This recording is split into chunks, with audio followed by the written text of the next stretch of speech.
അങ്ങനെ ആ ദിവസം വന്നെത്തി. ഇന്ന് ഞങ്ങൾ ഗുരുവായൂർ വിച്ചു അഞ്ചും മാല ഇടാൻ പോകുന്ന ദിവസമാണ്.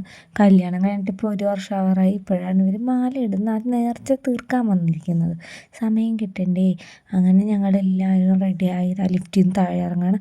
നിതീഷേട്ടനും അച്ഛനും മാത്രം ഞങ്ങളുടെ കൂടെ ഇല്ല. അവർ പിന്നാലെ വന്നേക്കാന്ന് പറഞ്ഞു. നേരെ പോയി ക്യൂവിൽ നിൽക്കാമല്ലോ, അപ്പോൾ അത്രയും സമയം ലാഭിക്കാമല്ലോ. ഞങ്ങൾ നിർമ്മാല്യം തൊഴാനാണ് ഉദ്ദേശിച്ചിരുന്നെങ്കിലും അത് ഞങ്ങൾക്ക് പറ്റില്ല. ഞങ്ങൾ പെൺപിടകളെല്ലാം എഴുന്നേറ്റ് റെഡി വന്നപ്പോഴത്തേക്കും സമയം വൈകി. പോകുന്ന വഴി അവിടെ പൂ വിൽക്കുന്നവരൊക്കെ ഉണ്ടായിരുന്നു കേട്ടോ. അവിടെ നിന്ന് അമ്മ ഞങ്ങൾക്ക് പൂവൊക്കെ മേടിച്ച് തന്നു. ഞാനും അഞ്ചു അങ്ങോട്ടും ഇങ്ങോട്ടും പൂവൊക്കെ വെച്ച് കൊടുത്തു. എന്ത് രസമായിരുന്നു ആ സമയത്ത്. ആ അമ്പലം ഭയങ്കര, ഒന്നാമത് അവിടെ ഭയങ്കര പോസിറ്റീവ് എനർജിയാണ്.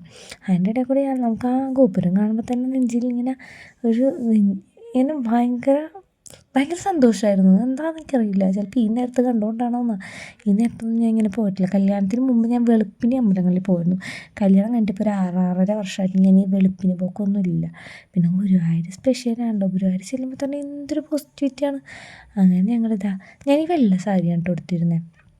അങ്ങനെ സാരിയും വലിച്ചിട്ട് നടക്കാൻ കുറച്ച് പാടായിരുന്നു. പക്ഷേ ആ സമയത്ത് അവിടെ കുറച്ച് കടകളൊക്കെ ഓപ്പണായിരുന്നു. 3:30 ആ സമയത്ത്. അങ്ങനെ ഞങ്ങളത് അമ്പലത്തിൽ ചെന്ന് അമ്പലത്തിൽ അത്യാവശ്യം ക്യൂ ഒക്കെ ഉണ്ടായിരുന്നു.